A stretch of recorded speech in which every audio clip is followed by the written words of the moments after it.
Blue butterfly pea flower, Clitoria tornatiae. Ganda ng first flower na tanim ko, parang rosas. The plant is native to Equatorial Asia. The flower is commonly used in cooking, baking, and drink, and as natural food coloring. The Clitoria tornatiae is also used in traditional Ayurvedic and Chinese medicine. At ang maganda kong balita, ako at ang best friend kong si Kuya Mel ang nagtanim nito sa Pampanga. The plant of our friendship.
Oatmeal with glutamate.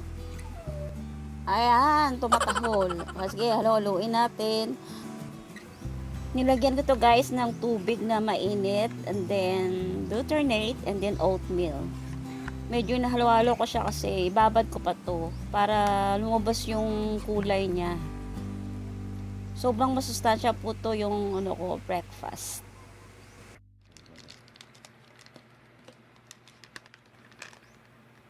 Ayan, lagyan ko na ng gatas guys ha. I-try nyo to guys, perfect talaga siya for breakfast. Masustansya na, masarap pa. Ayan, haluhaluin ko na. Bali, yung kanina na oatmeal, glutamate, and then milk. Sobrang sarap talaga. Promise guys, try nyo po to. Ito yung magandang i-prepare pag morning, lalo na pag masarili kayong tanim na butternut. Maganda talaga siya kasi pipitasin mo na lang yung butternut and then ilagay sa oatmeal mo.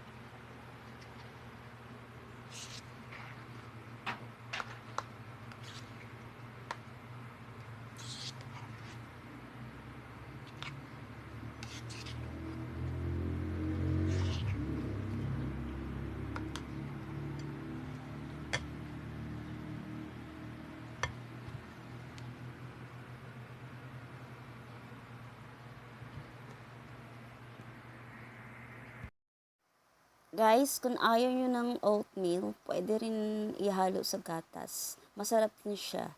Try nyo po.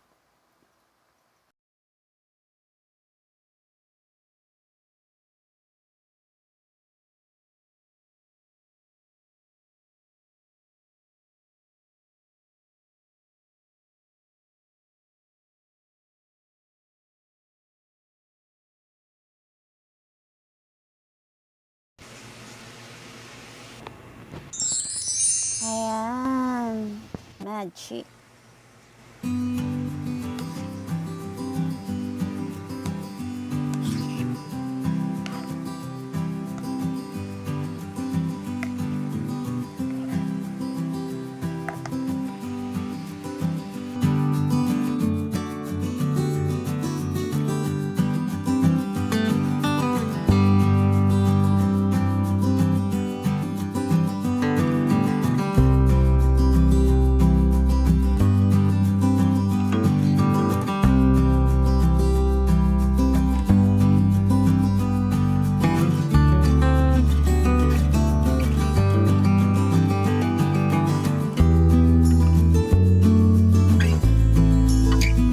Ayan guys, na-tried ko lahat. Super ganda talaga itong butternut. Ito naman, sa best friend ko to sinigya sa akin. At ito naman dito yan sa amin, dito sa bahay.